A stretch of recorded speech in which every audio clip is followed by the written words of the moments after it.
Warning, this episode contains mild to heavy explicit spoilers. Listen at your own risk.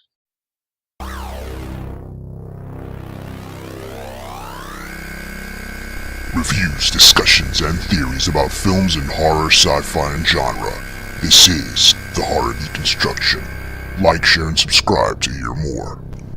What's up, everybody? It's The Horror Deconstruction. You can find us on Instagram, Facebook, most likely on YouTube. Give us a like, share, and subscribe. Hit that bell icon. Hit that thumbs up. Let the people know that you listen to the show with your host, KOMP and Sony Discman! That voice sounds pretty familiar. If you know who that is, it's the long-awaited return of Danny Dickbags. Not for long, though, but he's here regardless.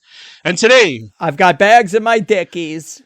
we're talking about a film that's so fantastic that when you find out even more information about it, it's a legacy sequel. So what movie are we talking about today?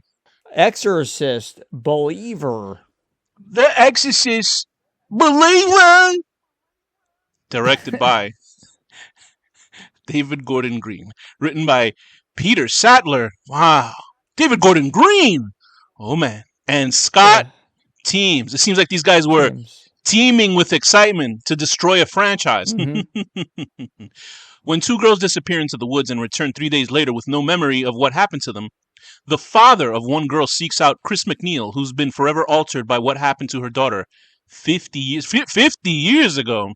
Starring, what a name. Doesn't seem that old. LaFortune Joseph, Leslie Odom Jr., and Gastner Legerme. Oh, ho, ho. So, Exorcist Believer. Okay, so this is, let me just pull it out, because the more and more you were reading about this right now, like seconds before we started recording this, you were shocked. Getting a little upset. About what? Just the idea that this guy made a Halloween trilogy, They're and great now movies, right? apparently he's going to be making more of these. Did you like Halloween 2018? I don't know. I know you didn't like the other two. I thought the first one of the trilogy was decent. It was okay. Okay, so let's get back to The Exorcist Believer. So obviously, this is the Exorcist franchise, obviously written based on the novel by William Peter Blatty, and who just died. Right? Yeah, he died. Yeah, he did. He died before the director of the film. Your mother sucks cocks in hell. But there's like a classiness to The Exorcist. No, not that there isn't anything classy about the thing. The thing is great, but there's something about The Exorcist that makes it transcend any genre. That's just me. So anyway, there was obviously The Exorcist. There was The Exorcist 2, which people hate, and I skipped over. I never watched that one. I saw all I liked from that was James Earl Jones flying on a giant like bug, and he was flying through the air. And then the third one people love. I saw that recently. I did an episode with Deckard, and that movie's great. Did you ever see that one? I keep meaning to watch it, and I just haven't. I think I saw it when I was a kid. You absolutely should. You should absolutely watch that movie. It's actually really fucking good. Is Brad Dourif's in it, right? He's great in it. And it's a really interesting, well done, and it's actually created. I would say parts of it are scarier than the original Exorcist, surprisingly. And it's not graphic or gory or anything like that. It's just weird, but it's such a really good movie. Anyway, so we got a bunch of Exorcist. We got two Exorcist movies in between that. One was, I think, Exorcist the Beginning, and then Exorcist. They made the first movie. They made another Exorcist movie, which was like a prequel based on the character played by Saito. You know, no, not him. Father Merrin's character, like when he was younger. So they made two movies based on that, and they made one, and then it was people. They thought it was so bad, they just took the whole film and they reshot it with a different director. The same movie. Yeah. And that one went to hell too. Anyway, and then there was an Exorcist television show, which I actually hear was very good. It was just 2 seasons. I heard it was actually good. Okay. Which is surprising, and I actually do want to check that out. Was it involving like Reagan, or was it like completely separate? I think so, yeah. They had a different actress play Reagan, playing her adult, I think, which is stupid because Linda Blair is a pretty good actor, I think. Yeah. If anybody's seen, I tried to make you watch Repossessed, but you were like, no thanks. It was sort of like the Leslie fake Nielsen Naked one? Gun comedy. Yeah, it's a masterpiece. Did I not watch? I feel like I've seen that movie. No, I showed you like the first 10 seconds where like Leslie Nielsen falls down the stairs for like 20 minutes. I love Leslie Nielsen though. You got to watch that movie. I think I actually gave you, but you probably threw it out. Dracula Dead and Loving is one of my favorite movies. You've got to see Repossessed. It's phenomenal, but it's one of those movies where the jokes are like so awful. Like, Linda Blair's playing a character named Nancy.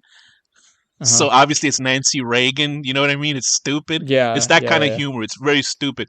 So we fast forward now to this movie, The Exorcist, because apparently Blumhouse is obviously a company that revitalized the horror genre by bringing in, I think they brought in The Conjuring. I can't be too sure.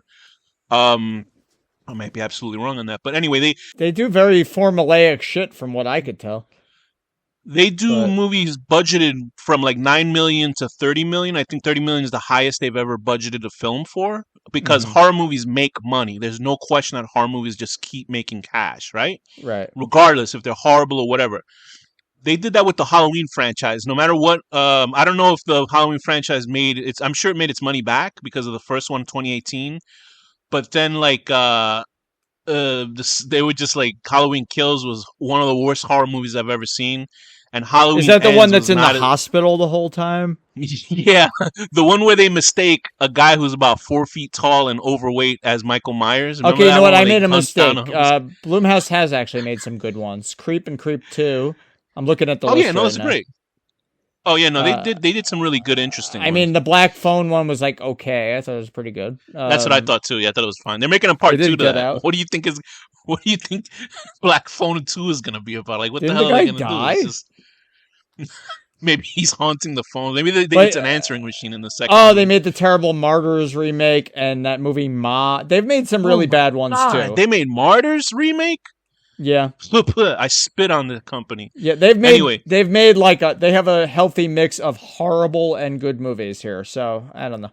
Anyway. And if you know David Gordon Green, he's a director of movies such as like we talked about before, Pineapple Express, which is I think the best movie that I've seen that he's ever done.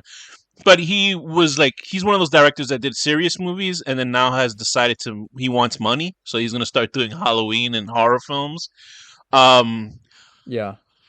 I did not like the Halloween trilogy, the newest one, and it was awful. It was terrible. For me, it was really bad. The last one was like better than the middle one. The middle one was the worst. Yeah, it really was. Like that, I'll say it was a little bit better. But Kills should have been theoretically the last film, and I kind of like the new character they introduced. Yeah, it was fine. Anyway, we're not talking about The Exorcist. So, and we were just talking about David Gordon Green. But anyway, David Gordon Green, who had like a history in comedy, has decided to now venture into horror films because a lot of funny people like doing dark things, and he's worked. Here, listen to this part. Blumhouse and the company that they were making this film with, they spent $400 million to buy the rights to make an Exorcist trilogy, right? And and usually when you spend $400 million, it's to recoup $1 billion back, with all the movies that you make and stuff. So this one, I don't know how much money it's making so far, but it's not doing well. It kind of has already petered out of top 10. Pretty much everybody says it's bad. I didn't think it was bad. I thought it was just like mediocre. Mediocre and useless, which might even be worse than bad. Which is worse. Yeah, I think it's worse than bad. In my opinion, yeah. Because bad, at least you can laugh at it. Bad is like kind of cool. Yeah. Yeah, because even like Terrifier movies are like fun, but they're bad in a way, like in the way that they're made, but it's still entertaining. Do you know what I mean? People might get flipped out about that. I love those movies. No, me too. I think they're pretty fun, but they're still sort of bad in a sense. But what were you saying before that? Yeah. No, I was saying like a bad horror movie is not. I enjoy bad horror movies. They're fun. Right. Even if it's terrible, like it's not, I never considered a bad thing to watch a bad movie, but a mediocre movie that I'm going to forget, that just sucks. Yeah. And this is the hallmarks of all mediocre horror movies, because the thing about the original Exorcist film, when I said it was classy, it felt like a feature film. And the thing that William Friedkin does, because I saw a couple of his films after he had passed away, and we did a very long, like almost 3-hour episode talking about him. And I saw a film called Sorcerer that's really good. And William Friedkin, what he does is that within the first 15 minutes, he'll let you know what the characters are and what they stand for and what they mean. Like, it's almost like black and white. in the fact that it's so simple, the sort of things that he makes these characters do. And in this, like in Sorcerer, the first 15 minutes, there's 3 protagonists. They're all assholes, and they all equally do something that's pretty scummy. And then you know who these characters are and if they can redeem themselves by the end of it. In The Exorcist, we get to know Reagan, the little kid, how sweet she is in the first half of the film. And then when she changes, you're like, holy shit, like, who is that sweet little girl? And Chris McNeil, we know, is a very serious woman about her acting gigs. And then her world is falling apart by the middle half of the film. And her drunk director guy and everybody. And even, the priests that work with her in Exorcist, one is like, played by Jason, I forget what the hell's his last name, Jason Miller. He's playing Father Karras. Like, how he felt bad about... Wait, Father Karras is the old... Now I'm getting confused. Father Karras... Oh, okay. Younger guy. Okay, he's a younger guy. And Merrin is the older one. So we see their histories, and they're very complex characters. But then, like, when you watch this, I think they did a good job with the dad. Yeah, he's fine. I actually think he's fine. But Leslie Odom Jr. is actually a good actor. I think everyone in the movie was a good actor. Actually, I don't think there were any bad actors in this movie. I don't know. I'm not saying anybody's a bad actor in this film. I'm saying that they don't give these characters... so much shit happens in this movie where you were sort of... like, you were able to rest with... And it's almost weird because it almost feels like they're the same sort of run It's time, crazy. right? Yeah, that's what I was thinking. This movie is like almost 2 hours long or something. And it feels like nothing happens. Like, it's just like... When they said... No, I was going to say, like, the dad's like an atheist or whatever. And when they said, he decided, it's a possession, blah, blah, blah. And he decided that, it's like, how did you conclude that? I didn't think that even. And I know what the movie's about. Like, like I'm watching a movie called The Exorcist. And I didn't even expect it based on what I saw from the character development because there was nothing to... It's like Spaceballs when they put the video of Spaceballs in the movie and watch the movie that they're in at the same time. It's like that. Oh my God. Yeah. The Exorcist, the original one from the 70s, is like 2 hours and 2 minutes, and this is an hour and 50 minutes. And I'm like, how did the original there's no way like 7 minutes or 10 minutes. I mean, there were so many scenes in the original. I know we shouldn't compare them exactly, but it is a sequel. And there were so many scenes in the original Exorcist where, like, you see this girl, like, slowly getting more and more fucked up. She's getting, like, a brain scan. She's pissing herself, all this stuff. In this, it just goes from, like, they're vanished, and then they come back, and all of a sudden she's shouting, "The blood in the flesh! The blood in the flesh!" And that's it. Like, it's just like, okay, it's just the end. Like, it suddenly it's like a full-on exorcism. Like, there's no build-up. It's just like this completely all or nothing and no build-up at all. And then somehow the exorcism, I don't know. It's weird that, like in the original Exorcist feels like a 3-hour film. Like, not like it's long. It feels like you've eaten a big sort of course meal, right? And in this one, it's like, I don't know whether it must be the editing or the fact that they're trying to throw so much information. It's just a bun with no meat. Right, exactly. They're like barraging you with so much like useless information in this film. Like the beginning of the film was almost supposed to obviously be an equalizer to when Merrick is like Father Merrin, I mean, is cleaning around the Egyptian, not Egyptian, it is Egyptian, or is he, or Iraq? I mean, he's in Iraq dusting everything off. I think they're in Iraq. They're in Iraq. He's dusting around all these sort of pieces of art and stuff like that, and he finds like these weird crude statues and stuff. And in here, it's a woman, and they're in Haiti, and you see the parents. It's Victor Fielding and his wife Seren Fielding, who's pregnant. And she's very late term in her pregnancy, and it's just them walking around Haiti. They're both photographers, and she gets blessed by. I actually think they did. I enjoyed that character development It's just like they could have cut it in half and done way more character development for the actual possessed girls. Yeah, putting like none. Putting two girls, I guess they try to make it like, oh, it's scary now because it's two girls that are possessed. But I think that takes away, but they're in a tough situation because if they just have one girl possessed again, then it's just basically, you know what I mean? It's just a remake of the original film. And the two girls idea is interesting, but I felt like we had so little time in getting to know anything because we just knew that this little girl, like her mother had passed away because of an earthquake in Haiti, and obviously the father, they gave him this ultimatum at the beginning of the film. They say it's a movie about choices and stuff like that. There were people arguing that this film was an anti-abortion film, which I don't get. Like it doesn't, not to me. There are references to abortion and the lives of babies in this, but to me that doesn't seem that way. I think these are just people. If anything, it's a pro-abortion because he could have had his wife and not had a demon daughter. Well, that was his choice. We find out later on. But yeah, so we know this little girl, and she seems nice, but we know nothing about her because she's like the normal version of her in the film is maybe 10 minutes or even less of screen time before she saunters off into the woods with another girl who we know even less of, who her parents are more evangelical, I guess. And it was so funny because we basically know nothing. We know nothing about these kids. They only exist because of their relationship to their family, and even like the other girl, I think it's Christine or something like that. The other little girl, it's just like I don't know. I know nothing about her. Even this girl, even though her mother had passed away, we know nothing about her other than she wanted, I guess, connection to her mother. Because also there was something so stupid. I'm sorry to take this off topic, but fine. At one point, Chris McNeil, the original mom of Reagan, she says something in there. It's like, this is so not true. Like, go ahead. I'm not one of these. I'm not a conservative. I know exactly what you're gonna say. I'm not one of these. Yeah. I'm not anti-woke or any. I am. I'm not. But she blames the patriarchy at one point for the reason they didn't let her into the room, and it's like they fucking died to like get. They were protecting you, like.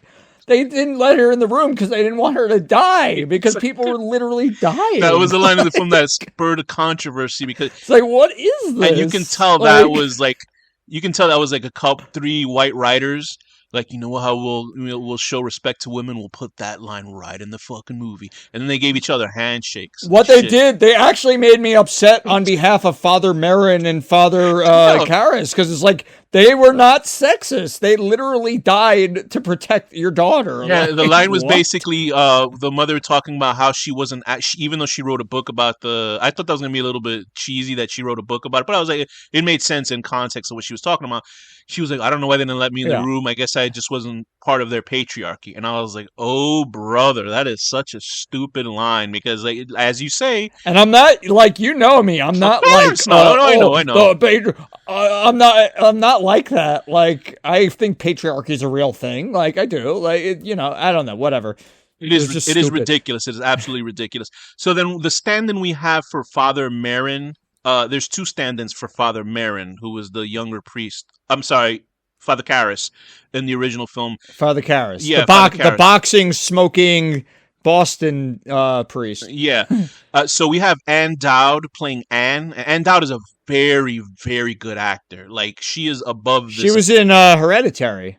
Yes, she was the friend of the mother in that movie. Yeah. And then I believe, what else was she in? She's just a great actor. She's above this garbage, but let her make some money. You know what I mean? She was in The Leftovers. She was like one of the antagonists on The Leftovers, a show that everybody should watch. Okay. So she's in here, and she's sort of like at the beginning, she's like this neighbor who's a nurse and a practicing nurse. Or registered nurse, excuse me. She's telling them to move their trash, and we think, oh, she's some sort of Karen or some shit like that. And then there's another priest called Father Maddox, who I think is a Latino guy. Yeah. And like he serves to be basically a chicken shit. And we know nothing about these 2 characters. The only thing we know about Anne is that, which fits into that thing we talked about, the abortion thing, is that she was trying to become a nun, right? Oh, okay. And what ended up happening is that she strayed and she ended up having sex with somebody, but she ended up getting an abortion, and they break her balls about it later on in the film. And that's all we know about her. We get no more scenes other than that. Like, that's I kind of liked her. I mean, her character was way more developed than the daughter's. That's because she's a good actor. That's why. But the kids were good actors too. An actor can be so. Didn't do them any justice. That's what I'm saying. Is that these people are empty. They're ciphers. You know what I mean? There's nothing about them that's interesting. Besides Leslie Odom Jr.'s character, we're like, I think the most interesting character in the film is Leslie Odom Jr.'s character because he's obviously a concerned father and he doesn't believe in any of this shit. Listen, the time where I see my daughter turn into a mutant face-wise within a day, I'd be like, yeah, I believe there's something going on in here. But I guess that's the whole point of the film is accepting faith and that there's something bigger than us. Right. Because the whole beginning of it is that he probably lost faith because his wife passed away and he had to make a choice, which was a big, like, there are two things that I did like writing wise in this was the ultimatums that they're given in this film. Is the first one where like we think, oh, he chose his daughter's life because she's obviously the one that's alive in the movie. But no, he chose the mother's life. What do you mean? Well, she accused him when she was possessed. No, she said, yeah, right. No, but that's what happened when the mom chose me. He didn't. Yeah, he did. Well, that's true. He didn't want the daughter to live. He wanted his wife to live, but the wife said. That's what I'm saying. That's what you and I are saying the same. Oh, thing. I'm sorry. Okay. So anyway, that was that. So that was that, and then also the end where the two girls are saying you have to choose one of us to live, and the other one will die. Those are the two things that I thought were pretty cool, at least giving it some sort of edge to the film, and it sort of went the way I expected it to go with the choosing of the daughter. Because I actually didn't expect that. I thought that was fun.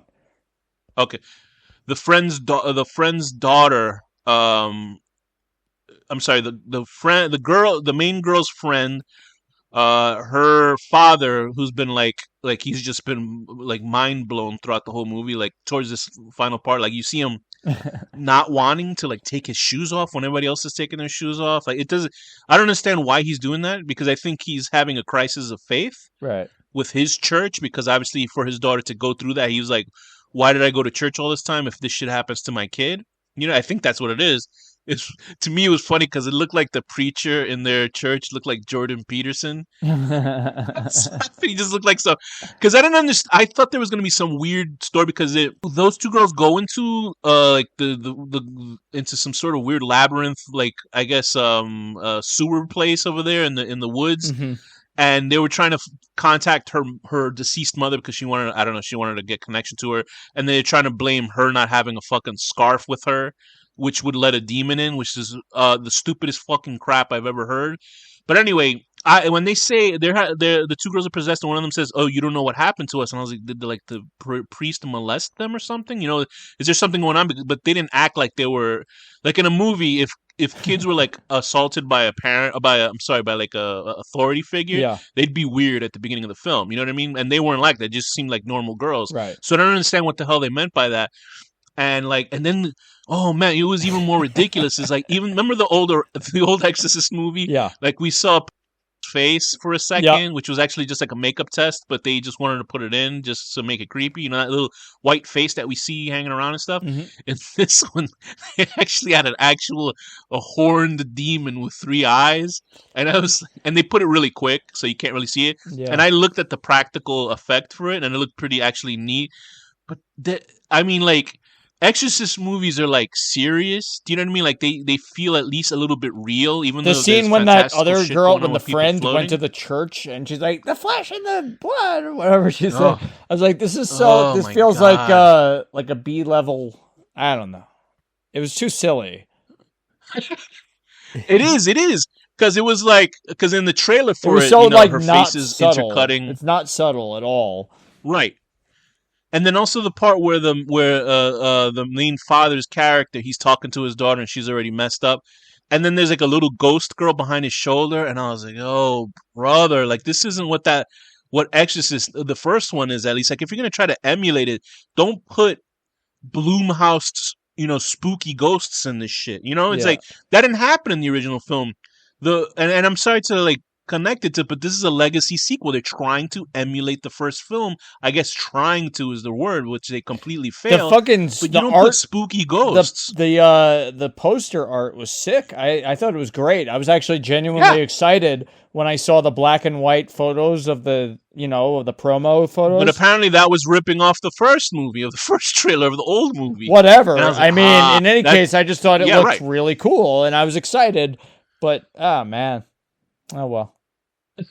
That's what happens. Like when Alien, what was that? The first Alien sort of sequel, the actual sequel by Ridley Scott. Aliens. You know, where they had like engineers.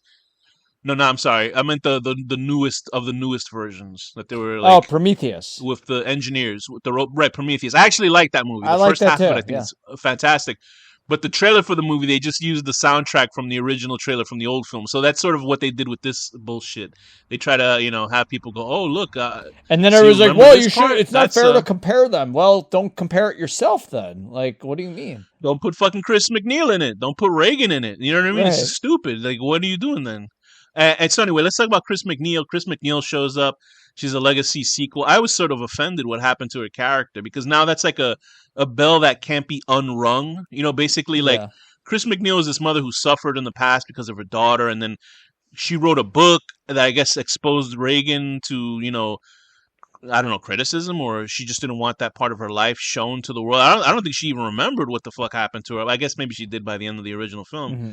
But she didn't talk to her mother anymore after that. And I was like, that's pretty rough, Yeah. And then Chris McNeil gets her eyes stabbed out by fucking crosses. I was like, are you kidding me? I guess they had to emulate the vagina stabbing scene with the cross. Yeah, but because then at the moment I was like, well, she didn't really hurt people, but she did like throw that director out of a fucking window and kill them. She definitely hurt other people. Yeah, I know. I was just like, oh yeah, she did hurt people. I enjoyed when she broke that dude's neck in the new one. That was fun. Yeah, that was good. But that's like Father Maddox. Like he was like this guy shaking in his boots in a car outside doing the Holy Rosary because the priests wouldn't do it. Like I don't know. Like they didn't test the kids enough. The fact that this little girl stabbed Chris McNeil's eyes out, right? And she was obviously, they took her into the hospital, but then they're easily able to bring her back home after she stabbed a woman's eyeballs out. Like that can't be legal, right? Like, yeah, I had that thought. I actually had that thought a couple times in this movie. Like, how are they letting her? Like, and then the police came after the end of it, and the other girl died. And it's like they find straps and shit that like clearly something crazy was going on. Why are they like not arresting? How are they going to explain a priest's head is the opposite direction? Why are they not arresting every person in that room, including the parents? See, the original film would actually talk about that. This wouldn't. Like the emulation of them, checking out the girls in the hospital. It was like snap quick. Like in the original film, we dealt it. It still boggles my mind. Like it can't be because of my attention deficit. No. I watched this whole movie all together. There's terrible time management in this movie. Terrible. Like it is, and they dedicated no time to developing the main fucking, the girls. Like they didn't develop them. There's like 7 main characters in this movie. Yeah, there's like 7 main characters, and then there was such like there's like I know it's like a religious. I know I get it. It's Jesus and blah blah blah, but like it felt so preachy. Like it felt so preachy. It did towards that ending. It was so funny because people said there were people who wrote. There was a guy who wrote an article. I don't know where the article is, and I can't cite it. But they said basically how I mentioned before, Repossessed. In that movie, at the very end, the Father May-I, obviously it's a joke on Mother May-I, who's Leslie Nielsen's character. He makes a plea on television for every every different religious leader to come on down. And you see all of them come. Like it was like there's like the Pope, and then there's like a cardinals, and then there's like witch doctors and shit, and they all come together to fight the devil. And that's basically what happens in this one. Although it's a little bit different. There's a woman who does root work, and like it's like a team up, which I thought would have been much more interesting if they had different sort of religions. Like if they couldn't get the Catholic Church to do it, they should have put Goku, and he's like gathering a spirit bomb. People of Earth, lend me your powers, and then he just like floats in the air. So that happens here, and it's just like, it's just really a root work woman, and then the nurse, and she's taking aim, and then when the priest comes in, that's supposed to be the part where I guess people in the theater would like clap because like now the real priest's in here, to do exorcism. But we don't need the patriarchy, so let's twist his head around. Yeah, and It's just like it's a real clump of crap, and it's like everything that we've just spoke about right now. It's like it feels like we explained a lot of things that happen in this film, and a lot of things do happen in the film, but it doesn't seem like it matters. Like none of it really mattered in the case of this film, and like character interactions, and it feels like there's a big, like in the middle of it, like you were saying before about preachy. It feels like there's a gigantic sort of PSA to go to church or something. You know what I mean? Yeah. Like at that very end when they're saying, "Oh, we don't go to church just for God and faith. We do it for faith in each other." You know, and I was like, "What the hell does that mean?" Like I don't know what that means. And then the main guy, like he has I guess a friendly neighbor, and he's supposed to be there for like funny stuff. He's like this guy with glasses. Yeah. It's just like he's not funny. I thought that was Tom Arnold at first. You wish Tom Arnold was probably serving the lunch in the set.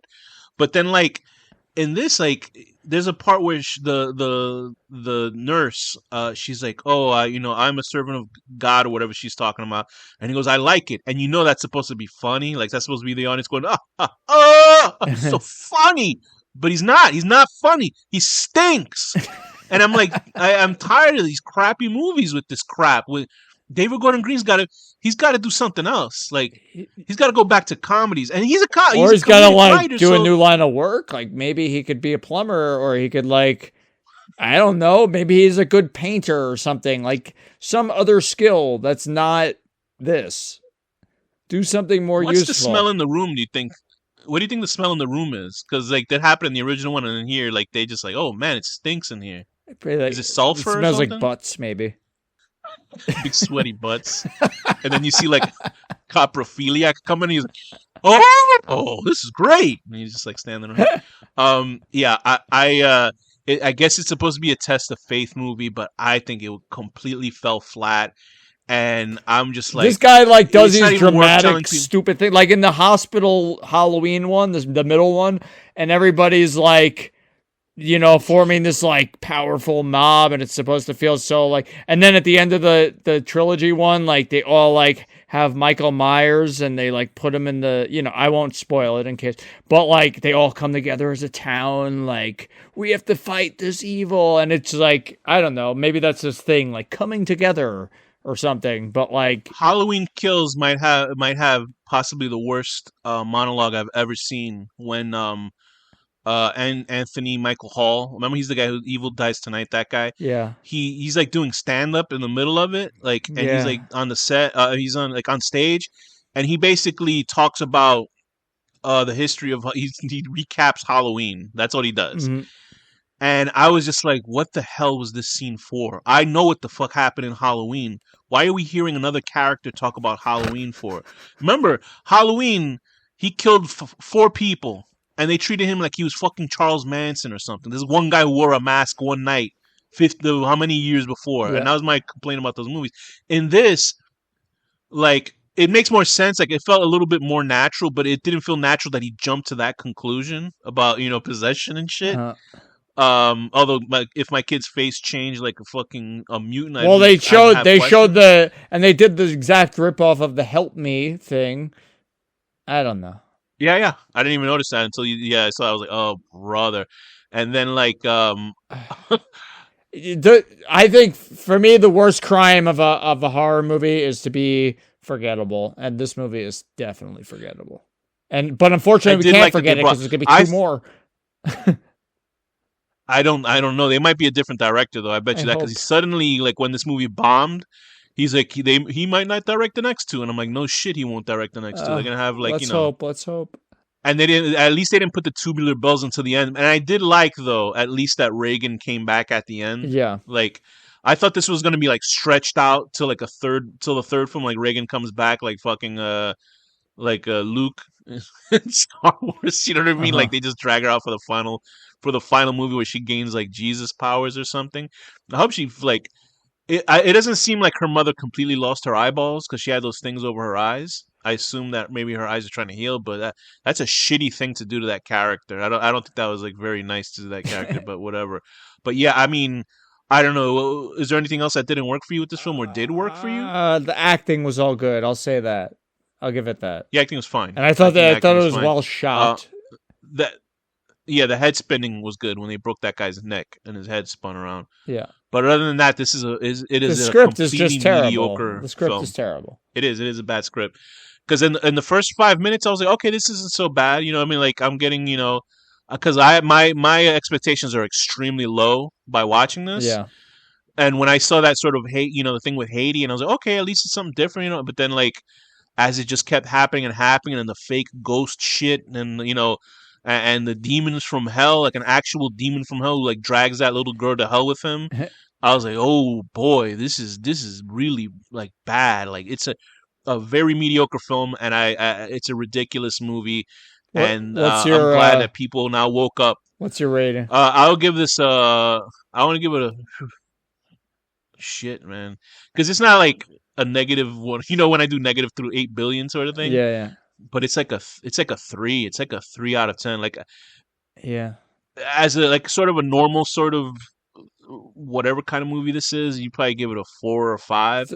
But because it's trying to be Exorcist, it's a fucking 3 out of 12. Going into a room to wake up your daughter and you smell pee-pee everywhere. So what rating would you give Exorcist Believer? I'm gonna give it a 4 out of 13. Okay, I think that rounds us up about the same. Exactly. I give it a 4 out of 13. Trying to, be a good Christian and selfishly choose to kill your neighbor's child. And it backfires and you kill your own. Yep. Very good. I think we could all deal with that. So with that, Danny, what is the final word? No más exorcisto.